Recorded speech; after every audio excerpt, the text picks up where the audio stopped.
इस मनुष्य शरीर को मैं कृपा करके देता हूं। अब ऐसे लोगों का कभी संग नहीं होना चाहिए जो केवल दो में आसक्त है। ऐसे विषयी पुरुषों का संग त्याग दे, चाहे वो स्त्री शरीर हो चाहे पुरुष शरीर हो, बिल्कुल दूरी बना के रखे। ऐसे आपके पास जिस कोटि का पुण्य उस कोटि का भोग आएगा सामने, और उनकी सेवा तब तक करो जब तक उनके सुकृत नष्ट न हो जाए।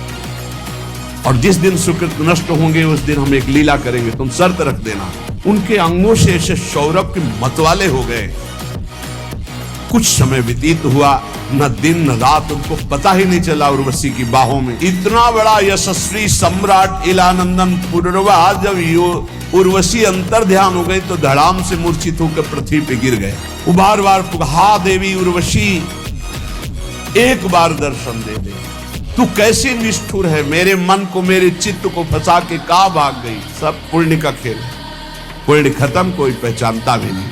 कभी अहंकार मत करना प्रभु जी, यदि आपका सही ब्रह्मचर्य चल रहा हो 10-5 महीने से साल से, तो कभी अंदर गर्व मत कर लेना कि मैं बहुत काम विजयी हूं। 10-5 वर्ष की बात नहीं, 10-10 हजार वर्ष केवल नाम जप से होगा। मेरी प्रार्थना मान लेना, केवल नाम जप से।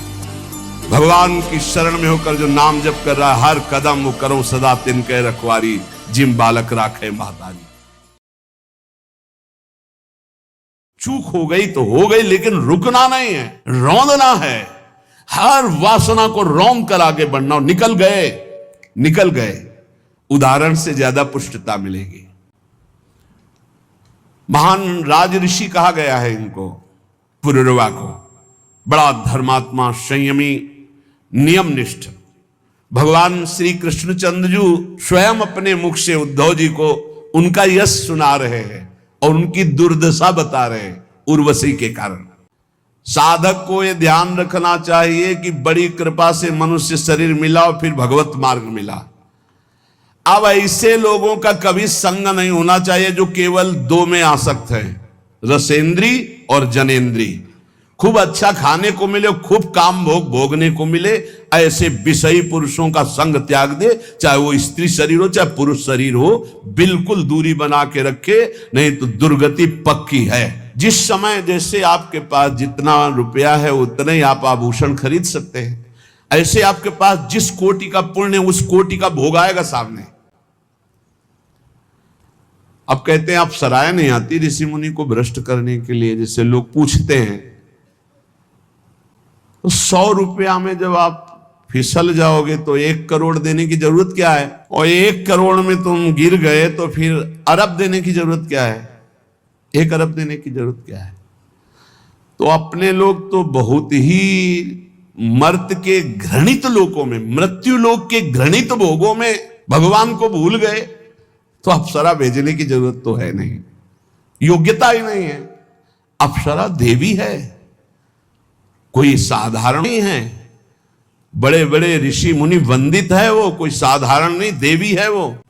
उर्वशी जी ने देवराज इंद्र की आज्ञा मानी कि इस समय महाराज पुरुरवा मृत्युलोक में सर्वश्रेष्ठ चक्रवर्ती सम्राट पुण्यात्मा धर्मात्मा, जाओ उनकी सेवा में।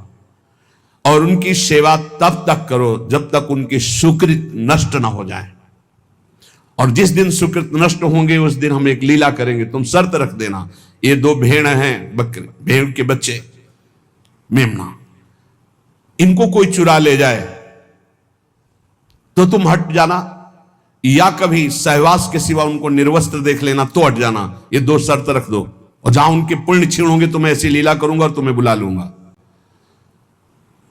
एक दिन अपने बगीचे में पुष्प वाटिका में देवी उर्वशी को देखा, भावरे हो गए। देखते ही उर्वशी जी से प्रार्थना की। उर्वशी जी ने कहा, मैं आई हूं आपकी सेवा में, शर्त है मेरे पास ये 2 भेड़ के बच्चे, इनको कोई चुराए ना, और मैं सहवास के सिवा कभी आपको निर्वस्त्र नहीं देखूंगी, और घृत के सिवा कोई मैं आहार नहीं करती, मैं देवी हूं। उनके अंगों से ऐसे सौरभ के मतवाले हो गए। कुछ समय व्यतीत हुआ, न दिन न रात, उनको पता ही नहीं चला उर्वशी की बाहों में पुण्य सब छीण। एक दिन 2 गंधर्व आए, वो शयन कक्ष में थे, उनके बच्चे मेमना के, और बिजली की तरह चमके, और बिजली की तरह चमके। उर्वशी जी ने कहा मेरे प्रिय बच्चों की रक्षा करो। तो उसी स्थिति में बाहर निकले और वो चमक गए तेजो में गंधर्व। तो निर्वस्त्र देख ले, दोनों तरह की त्रुटि हो गई। उर्वशी जी अंतर ध्यान देवी है। अब उनके कह रहे कि इतना बड़ा यशस्वी सम्राट इलानंदन पुरवा जब उर्वशी अंतर ध्यान हो गई तो धड़ाम से मूर्छित होकर पृथ्वी पे गिर गए। हा उर्वशी, पागल, वस्त्र गिर गए शरीर के, दिगंबर हो गए, पागल जैसी स्थिति। हा उर्वशी, वो बार बार हा देवी उर्वशी एक बार दर्शन दे दे।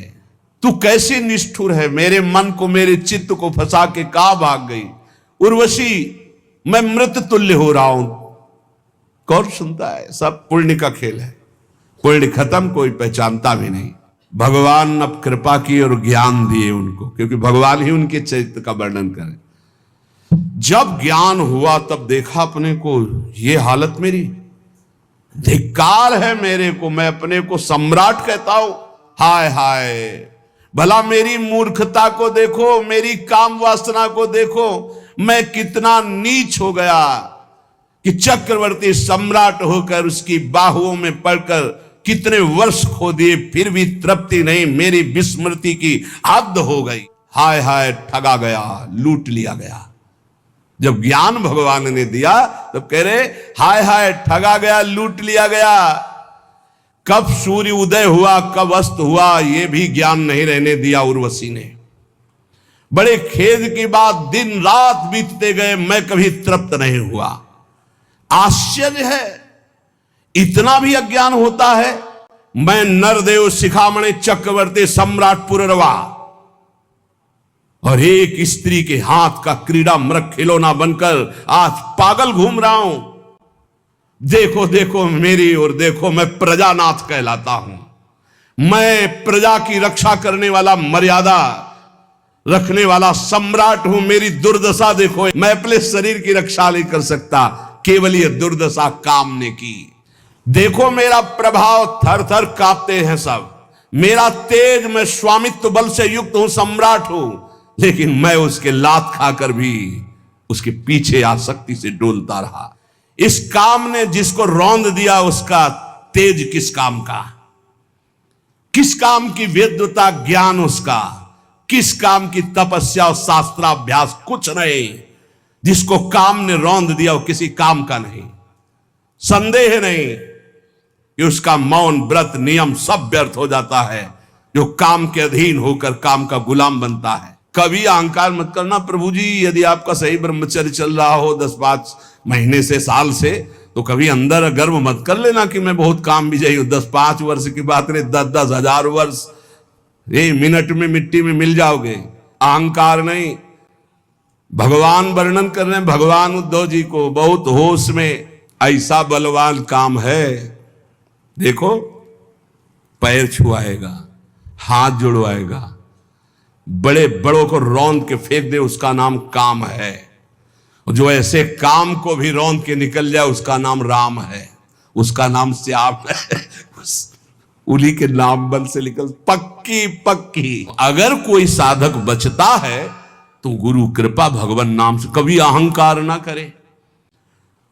देखो मेरी दशा तो देखो, मुझे अपनी हानि लाभ का कोई पता नहीं, मैं अपने को बड़ा ज्ञानी मानता था। पुररवाजी कह रहे धिक्कार है मुझ मूर्ख को, मैं चक्रवर्ती सम्राट होकर लात खाता रहा और उसकी अधीनता स्वीकार करता रहा।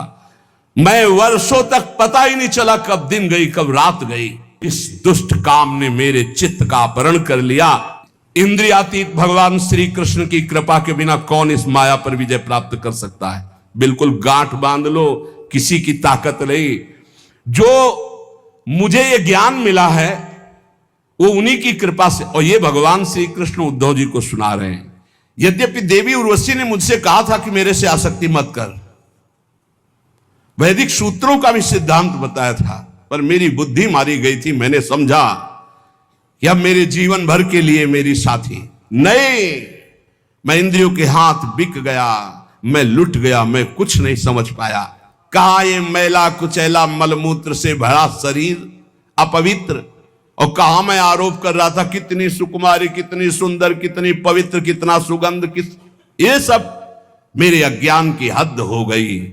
शरीर में क्या है? त्वचा, मांस, रुधिर, स्नायु, मेदा, मज्जा, हड्डियां, ढेर, मल, मूत्र, पीप, और क्या है? प्रवचन करना सरल है, और क्या है? पर आसक्ति हटाना केवल नाम जप से होगा। मेरी प्रार्थना मान लेना, केवल नाम जप से। भगवान की शरण में होकर जो नाम जप कर रहा है, हर कदम वो करो सदा तिनके रखवारी, जिम बालक राखे महतारी। देखो, इंद्रियों का संयोग करने के लिए मन लालायित है कि एक बार हो जाए तो मन को समझा दूंगा, लेकिन एक बार संयोग हो गया तो तृष्णा जीने नहीं देगी। पक्की बात समझ। ये ऐसा दलदल है, एक बार जो उतरा तो गुरु हरि चाहे निकाल ले, बकाया दूसरा स्वयं निकल पावे, ऐसा किसी की सामर्थ्य नहीं।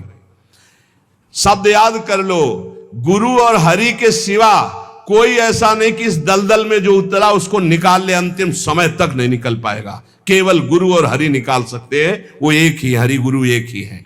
इसलिए वाणी, कान, मन और इंद्रियां, इनसे गंदी बातें सुनना और देखना बंद करो। पहले तो कभी कोई दृश्य जंगल आदि में एकांतिक दिखाई दे जाए तो साधक को सावधान होने की बात कही गई थी। पशु पक्षियों के सहवास देखने से मना किया गया था।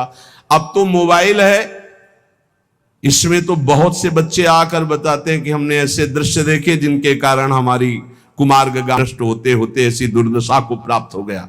बचो भाई, दृश्य से बचो, श्रवण से बचो, संग से बचो, मनन से बचो। अगर गलत दृश्य देखोगे, गलत श्रवण करोगे, गलत संग करोगे, गलत मनन होगा तो गलत क्रियाएं होंगी तो नष्ट हो जाओगे। सर्वनाश का जड़ है भोग चिंतन, भोग श्रवण, भोग दर्शन, भोग क्रिया। इसलिए उपासक सावधान। भगवान कह रहे हैं मेरे लोगों की, ये पुनर्वाक्य, मेरे लोगों की बात ही क्या, बड़े बड़े विद्वानों के लिए भी अपनी इंद्रिय और मन को कभी विश्वास नहीं मानना चाहिए, कभी धोखा दे सकते हैं। भगवान श्री कृष्ण कहते उद्धव, ये उद्गार महाराज पुनर्वाक्य थे। उनका हृदय जब ज्ञान से प्रकाशित हो गया तो उन्होंने मेरा साक्षात्कार अपने हृदय में करके शांत भाव को प्राप्त हो गए। इसलिए बुद्धिमान साधक को चाहिए कि कभी कुसंग ना होने पावे, न मोबाइल से, न किसी व्यक्ति से, न, बहुत बच के रहना है, बहुत बच के रहना है। संत पुरुषों का सदुपदेश और उस उपदेश का चिंतन, वैसे आचरण तो कोई भी तुम्हें पकड़ नहीं सकता। और नहीं, कहीं भी किसी भी भोग में कभी शांति मिलने वाली नहीं, ये बात पक्की समझ लो। जहां उर्वशी जी हैं, मेनका जी हैं, रंभा जी हैं, बड़ी बड़ी अप्सराएं, वहां देवराज इंद्र उनका स्वामी है, इसके बाद भी उसको शांति नहीं है, वो भी विषयी है। देवताओं का स्वामी भगवत स्वरूप होते हुए भी विषयी है। इसका मतलब है बिना भगवान का नाम जप के, भजन के, इन विषयों पर विजय प्राप्त नहीं की जा सकती, चाहे जितने भोग हो। हम उनके भाग्य की क्या सराहना करें जो संतों के संग में मेरी लीला कथा सुनते रहते हैं। भगवान कह रहे हैं क्योंकि संत समागम में ऐसे सिद्धांत, ऐसी बातें, ऐसी चर्चा होती है, मेरी कथाएं होती जो हृदय को पवित्र करके दृढ़ बनाती है। जो मेरी कथाओं का श्रवण करता है, मेरे नाम का जप करता है, नाम कीर्तन करता है, मैं स्वयं उसके समस्त पापों तापों का नाश करके भगवत प्राप्ति मैं कराता हूं। देखो पुनर्वाक हो गई, कौन सा साधन किया, भगवान ने ज्ञान प्रकाशित किया।